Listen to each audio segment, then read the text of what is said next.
كشخص مجنون بالكرة الإنجليزية، زرت بريطانيا الحين 13 مرة، حضرت 62 ملعب زائد ملعب من الدولي. طبعا كنت أروح الملاعب هدف إني رحت لها خلاص، يعني مثلا رحت ملعب مثلا ويك اوف وندرز، خلاص رحت له، ما أرجع له. رحت ملعب ريدينج فبراير 2024. تعود لما أزور أي ملعب أخذ معلومات عن النادي. ريدينج الرجال يلعب ليج 1 درجة ثالثة، بينما يلعب الفريق النسائي بالتشامبيونشيب درجة ثانية. فريقهم النسائي اللي تأسس عام 2006 معرض اليوم للإلغاء ودخول عالم النسيان.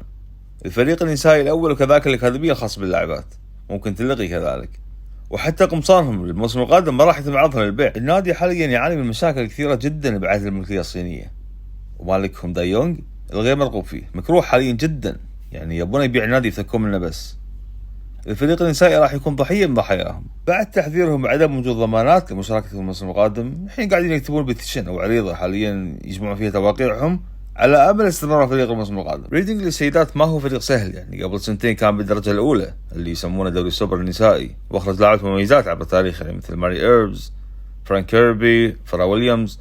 لكن اليوم النادي مهدد بالإغلاق، ممكن يتسكر النادي النسائي.